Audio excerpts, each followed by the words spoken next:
Hello friends, শুভ সকাল। কেমন আছো সবাই? তো আজকে চলে এসেছি সকালবেলায় আগে আমার হাঁস মুরগিগুলোর কাছে। আর সবসময় কিন্তু ওদেরকে আমি দেখাতে পারি না, কারণ আমি সবসময় কিন্তু ওদেরকে ছাড়ি না।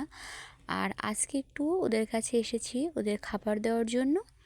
ওরা কিন্তু সকালবেলায় ছেড়ে দিই আর একদম সন্ধ্যা টাইমে ওদের ঘরে চলে আসে। আর ছেড়ে দেওয়ার পরে যখন আমি খাবার দিতে যাই তখন কিন্তু সমস্তগুলোকে আমি খুঁজে পাই না, কারণ ছাড়া জিনিস কিন্তু কে কোথায় থাকে সবাইকে ডাকলেও যেমন এক জায়গায় কাছে আসে না। তো যেগুলোকে পেয়েছি সেগুলোকেই প্রথমে খাবার দিয়ে দিয়েছি। এর থেকেও কিন্তু অনেক বড় বড় মুরগি আছে, সেগুলোকে আর খুঁজে পেলাম না। যাই হোক, এখন হচ্ছে এই ছোট ছোট সব থেকে যে ছোট সাইজের আমার বাচ্চাগুলো ছিল মুরগির, হাঁস মুরগির, সেগুলোকে খাবার দিয়ে দিলাম। যেহেতু আমরা গ্রামে থাকি আর গ্রামের মানুষ, তো হাঁস মুরগি লালন পালন করব না সেটা তো নয়। এজন্য কিন্তু আমি সবসময় হাঁস মুরগি বেশি বেশি করে লালন পালন করি, আর নিজেদের কিন্তু অনেক কাজেও লাগে। তো যাই হোক, এখন চলে এসেছি বাড়িতে, আর বাড়িতে এসে সকালের যে খাবারটা সেটা তৈরি করছি। তো আজকে সকালে কিন্তু আমরা খাবো হচ্ছে রুটি, আর রুটির সঙ্গে ডিম আর দুধ দিয়ে হচ্ছে আজকে রুটিটা খাওয়া হবে। তোমরা কিন্তু অনেক অনেক ভিডিওতে দেখো যে আমরা প্রতিদিনই সকালবেলা কিন্তু এক টাইপের খাবার খাই না, আর রেগুলার যে একটা চা খাওয়ার নেশা সেটাও কিন্তু নয়। আমরা কিন্তু প্রতিদিনই বিভিন্ন রকম খাবারই তৈরি করি আর ওলট পালট করেই খাবারগুলো খাই। আমি মনে করি এতে মুখের রুচিটাও যেমন ঠিক থাকে, তারপরে খাওয়াটাও ভালো হয়।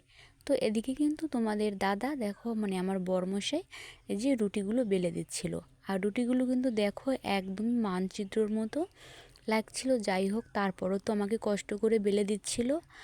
আর এদিকে দেখো, এইগুলো হচ্ছে আমাদের যে চীনার হাঁস, তোমরা যেগুলো লালন পালন করতে দেখেছো, ওই ছোটোগুলোর কিন্তু বড় চীনা হাঁসও আছে। তোমাদের আমি কিন্তু আগে মাঝে মাঝে ভিডিওতে দেখিয়েছি। সেই হাঁসগুলোতে কিন্তু এই ডিমগুলো পেড়েছে, আর ডিমগুলো কিন্তু অনেকটাই বড় সাইজের। আজকে কিন্তু রুটির সঙ্গে আমরা এই ডিম ভাজি করে খাবো, আর হচ্ছে নিজেদের গরুর দুধ। তো যে ডিম দিয়ে পছন্দ করে না সে দুধ দিয়ে খাবে। আর রুটি কিন্তু আমার একটু কম পছন্দের, তো পরিবারের সবাই পছন্দ করে। আর এদিকে তোমাদের আজকে একটা জিনিস দেখিয়ে দিলাম, সেটা হচ্ছে চুই ডাঁটা। এগুলো কিন্তু বন্যায় আমাদের গাছ নষ্ট হয়ে গেছে, জল উঠে, তাই আমরা সমস্ত ডাঁটাগুলো কেটে নিয়েছি। তারপরে চলো যাই আজকে একটু আমার গোয়াল ঘরে। প্রতিদিন একবার হলেও কিন্তু আমি ওদের সঙ্গে দেখা করি। তো আর ওরা কিন্তু আমার একটা প্রিয় জিনিস, তোমাদের আগেও বলেছি। যেহেতু আমরা গ্রামে থাকি তাই গোয়াল ভরা গরু, পুকুর ভরা মাছ, হাঁস মুরগি, গরু ছাগল সবগুলো তো আমাদের থাকবেই। আর তোমরা কে কী মাইন্ডে নেবে জানি না, এগুলো কিন্তু আমরা লালন পালন করতে পছন্দ করি বলেই লালন পালন করি। আর দেখো, গরুগুলো কিন্তু প্রচণ্ড শান্ত স্বভাবের, তাই নিজেদের গরু বলে প্রশংসা করছি না। আর যখন আমি এসেছি এখন হলো দুপুর টাইম, আর এই টাইমেই কিন্তু ওদের স্নান করানো হয়। প্রতিদিন কিন্তু ওদের দুবার করে স্নান করানো হয়, কারণ প্রচণ্ড গরম। তারপরে আবার চলে এসেছি বাড়িতে। জানো তো বন্ধুরা, আমি একটা কথা ভেবে দেখেছি। সে কথাটা হলো, তোমরা কে কীভাবে ভেবেছো জানি না, কিন্তু আমি কিন্তু অনেকবারই কথাটা ভেবেছি যে মানুষের যদি খাওয়া না থাকতো তাহলে মনে হয় কোনো কষ্টের কাজই থাকতো না। আর আমাদের দেখো অর্ধেকটা সময়ই কিন্তু রান্নাঘরে রান্নাবান্না খাওয়া দাওয়ার কাজেই অর্ধেকটা সময় কিন্তু মহিলাদের কেটে যায়। তো আজকে রান্না করছি পটল ভাজি আর হচ্ছে ঢ্যাঁড়স ভাজি। টুকটাক আজকে দু রকমেরই ভাজি করছি, আর হচ্ছে গাছের বরবটি দিয়ে হচ্ছে মাছের ঝোল রান্না করব। আমি কিন্তু সহজভাবেই রান্নাগুলো সেরে ফেলি ঝটপট করে। আর আমি কোনো ভালো রাঁধুনিও নয়, আমি যেভাবে ছিমছাম রান্না জানি সেভাবেই কিন্তু করি। তো তোমরা যারা যারা ভালো রান্না জানো, যারা আমার ভিডিও দেখো রেগুলার, তারা যদি ভালো রান্না জানো আমাকে কিন্তু কমেন্টে জানাবে। আমি একদিন তোমাদের টিপস ফলো করে নয় রান্নাটা করিয়ে দেখব। আর যাই হোক, দেখো আমার সেই সাদামাটা তরকারিটা রান্না শেষ। আর এদিকে রান্না শেষে গরমে যেমন খাওয়া যায় না, তাই হালকা পাতলা সিম্পল রান্নাই কিন্তু আমাদের কাছে ভালো লাগে। রান্না শেষে আমি একটু জলগুলো ঠিক করে রাখছিলাম, কিছুটা জল এখান থেকে ফ্রিজে রেখে দেব।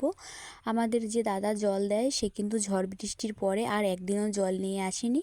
তো আমরা আর কী করব, তাই দোকান থেকে দেখো 5 লিটারের যে জলের বোতলগুলো ছিল ওগুলো নিয়ে এসেছি। সে নাকি আরও 4-5 দিন পর আমাদের জলগুলো সে দিয়ে যাবে খেতে।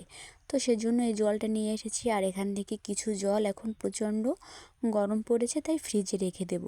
একদিন ভাত না খেয়েও থাকা যায়, কিন্তু জল কিন্তু বাজে জল আমরা একদমও খেতে পারি না। আর আমার মেয়ে তো জল না থাকলে প্রচুর বায়না শুরু করে দেয়। ও এদিক সেদিক কোনো ধরনের টিউবওয়েলের জল খেতেই চায় না। যাই হোক, সংসারে রান্নাবান্না শেষ করে এভাবে আমি সমস্ত কাজগুলো গুছিয়ে রাখি। আমি মনে করি যার সংসারের যেমন কাজ সে তো তেমনই করবে। কারো সংসারে প্রচুর কাজ থাকে, সে সারাদিনও কাজ করে। কারো কারো সংসারে অল্প কাজ থাকে, সে তো সেই অল্পভাবেই কাজগুলো সারে।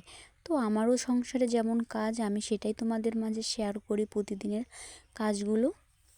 তো আমার কাজগুলো তোমাদের কাছে কেমন লাগে অবশ্যই কিন্তু কমেন্ট করে জানাবে। আর তো বন্ধুরা, তোমরা যদি আমার কোনো এরকম নতুন নতুন ভিডিও পেতে চাও, তাহলে আমার ভিডিওতে একটা লাইক, একটা কমেন্টস করে এভাবেই আমার নিত্য নতুন ভিডিও পেতে আমার সঙ্গে থাকো। তো আজকের ভিডিওটি এ পর্যন্তই, দেখা হবে নেক্সট ভিডিওতে। সবাই ভালো থেকো, টাটা।